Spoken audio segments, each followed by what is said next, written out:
کوئی کوتاہی نہیں کی، بلکہ حضور پاک نے قربانی زیادہ کی ہے تو پھر رب کو بھی منع کرنا پڑا۔ اے پاک پیغمبر، آپ اتنی قربانی کیوں دیتے ہیں؟ ما انزلنا علیک القرآن لتشقی، سورۃ نمبر 20 سورۃ طٰہٰ آیت نمبر 2 بتاتی ہے ما انزلنا علیک القرآن لتشقی، محمد مصطفیٰ احمد مجتبیٰ، اے ہمارے حبیب کبریا، ہم نے قرآن اس لیے نازل نہیں کیا کہ آپ مشقت میں پڑ جائیں، تکلیف میں پڑ جائیں، آپ نکاحت میں پڑ جائیں۔ نہیں، قرآن پاک آپ کی تکلیف کے لیے نہیں اترا۔ پھر حضور پاک نے قربانی دی ہے، اس حد تک قربانی دی ہے کہ رسالت آپ کا سر سجدے میں ہے۔ عقبہ بن ابی معیط جیسا ملعون آتا ہے، پاک پیغمبر کے سر پہ اوجر رکھتا ہے، پاک پیغمبر پھر بھی قرآن کریم سے باز نہیں آتے۔ وہ شخص حضور پاک پہ ظلم کرتا ہے، پاک پیغمبر پھر بھی قرآن کریم پھیلانے سے باز نہیں آتے۔ حتیٰ کہ ابوبکر صدیق کو حضور پاک کے بچانے کے لیے آنا پڑا، انہوں نے آ کے عقبہ کے پٹے میں ہاتھ ڈالا اور انہیں اعلان کرتے ہوئے کہا اتقتلون رجلا ان یقول ربی اللہ، تمہیں شرم نہیں ہے، تمہیں حیا نہیں ہے، تمہیں خیال نہیں ہے، تمہیں احساس نہیں ہے، تو اس بندے سے لڑ رہا ہے؟ کیا زمین کا چکر ہے؟ کیا جائیداد کا معاملہ ہے؟ کیا پیسے کا معاملہ ہے؟ کیا دولت کا مسئلہ ہے؟ کیا مال کا مسئلہ ہے؟ اس نے کہا جی نہیں، کہ جب مال کا مسئلہ بھی نہیں ہے، زمین کا مسئلہ بھی نہیں ہے، ساتھی دشمنی کا بھی نہیں ہے، تو وجہ یہ کہے ان یقول ربی اللہ، محمدی اعلان ہے میرا رب اللہ ہے، مصطفی اناؤنسمنٹ ہے میرا رب اللہ ہے، وہ توحید والا، وہ عظمت والا، وہ رتبے والا، اللہ تعالیٰ کے نبی کا اعلان ہے۔ بتوں سے نہیں ہوتا، سورج سے نہیں ہوتا، چاند سے نہیں ہوتا، ستارے سے نہیں ہوتا، حضور کا اعلان ہے لا تسجدوا للشمس ولا للقمر واسجدوا للہ الذی خلقہم، تم نے سورج کو سجدہ نہیں کرنا، چاند کو سجدہ نہیں کرنا، ستارے کو سجدہ نہیں کرنا، ہاں سجدہ کرنا ہے چاند سورج ستارے کے خالق کو سجدہ کرنا ہے، چاند سورج ستارے کے پیدا کرنے والے کو سجدہ کرتا ہے۔ پھر ابو بکر آئے، جنگ کے لیے جانا پڑا، ابو بکر گئے، تلوار اٹھانی پڑی، اٹھائی، نیزے اٹھانے پڑے، اٹھائے، جو تکلیف برداشت کرنی تھی کی، پر حضور نے قرآن وصول کیا اور ہمیں دیا۔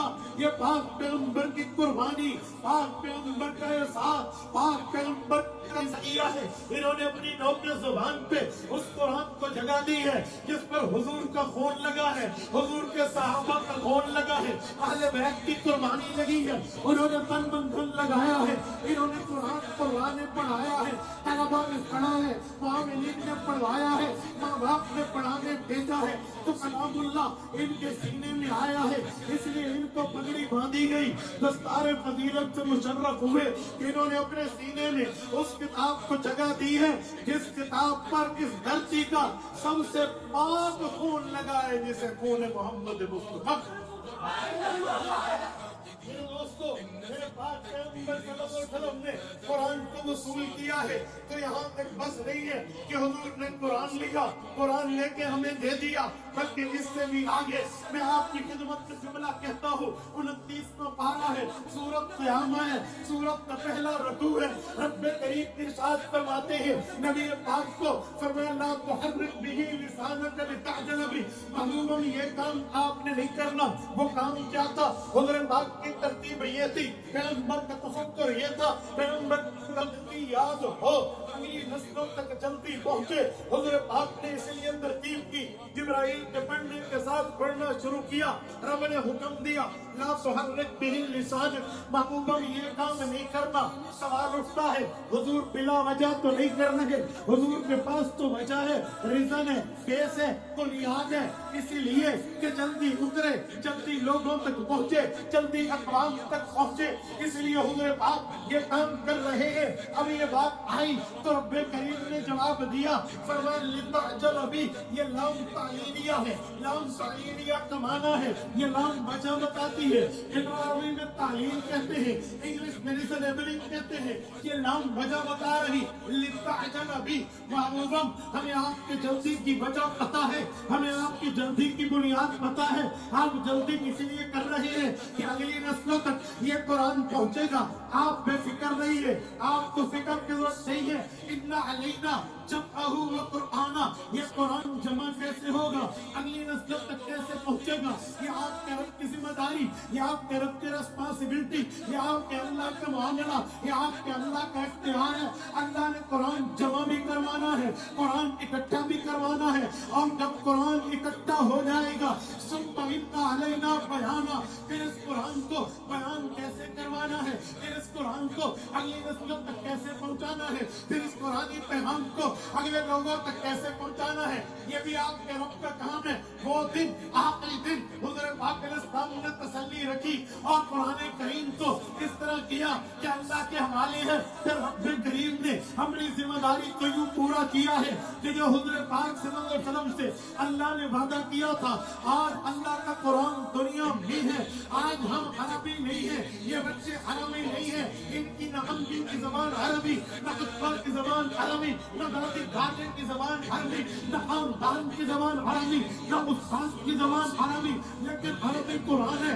ایسے پڑھتے ہیں، ایسے مادری زبان پہ بولی نہیں بول سکتے، ایسے اردو پنجابی فارسی سرائکی پشتو یہ نہیں بول سکتے. کیسے قرآن پڑھتے ہیں، وہاں زبر کا خیال، زیر کا خیال، جزم کا خیال، مد کا خیال، صد کا خیال، اعراب کا خیال، الف لام کا خیال، غیر افراد کا خیال، نکرہ کا خیال، معرفہ کا خیال. ایک ایک طرز پر، ایک ایک معاملے میں ہر آیت کو، ہر لفظ کو، ہر صورت کو، ہر آیے کو، ہر رکوع کو پوری ترتیب کے ساتھ یاد کیا ہے. میں نے صرف ایک بار نہیں، یہ تو دن میں کئی مرتبہ دہرائیں گے. اچھا رمضان آ رہا ہے، رمضان میں یہ مصلی پہ ٹھہریں گے. قرآن آگے نہیں ہے، موبائل پہ نہیں ہے، مصحف پہ نہیں ہے، کتاب پہ نہیں ہے، دماغ میں ہے، دل میں ہے، سوچ میں ہے، حفظ میں ہے، ووکیبلری میں ہے، ذخیرے میں ہے. اور قرآن نماز میں پڑھ رہے ہیں، ادھر رمضان پورا، ادھر قرآن پورا.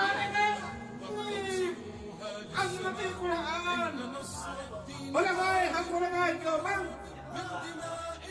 دوستو اس کلام اللہ نے یوں پہنچنا تھا، تبھی تو اللہ نے حضور سے یہ وعدہ طے کر لیا تھا. اِنَّ عَلَيْنَا جَمْعَهُ وَقُرْآنَهُ.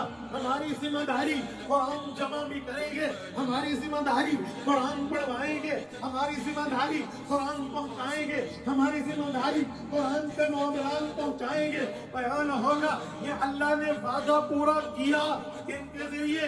ان معصوموں کے ذریعے، حفاظ کے ذریعے، علماء، انبیاء، اولیاء، اولیاء کے ذریعے رب نے پورا کیا. اور انہوں نے قرآن کریم آپ تک، مجھ تک پہنچایا. میرے دوستو اب آپ کی اور میری ذمہ داری یہ ہے، ہم اللہ تعالیٰ کا وعدہ جو حضور سے ہوا ہے اس کے لیے خود بھی اپنی جان لگائیں، اولاد بھی لگائیں، بیٹے بھی لگائیں، بیٹیاں بھی لگائیں، اولاد جیسی جمع پوچھی اللہ کے قرآن پہ لگائیں. اور میری اولاد مجھے محبوب ہوگی پر محمد مصطفیٰ کی محبت سے محبوب نہیں ہے. میری اولاد مجھے پیاری ہوگی پر آقا نامدار کی محبت، تعلق، عقیدت، عبادت، الفت، پیار سے زیادہ پیاری نہیں ہے. میں اپنی اولاد کو قرآن پہ لگاؤں، اپنے بیٹوں کو قرآن پہ لگاؤں، اپنی بیٹیوں کو قرآن پہ لگاؤں. اور پھر میں یہ کہتا ہوں اللہ عبادت جتنی ہو سکی تھی کی، صدقے جتنے ہو سکے تھے کیے، ریاضت جتنی ہو سکی تھی کی ہے. لیکن میں نے تیرے قرآن کو دیکھا، نبی نے اس کے لیے خون لگایا، دن لگایا، رات لگائی، تن من دھن لگایا. میرے پاس اولاد تھی، میں نے اپنی اولاد کو آپ کے قرآن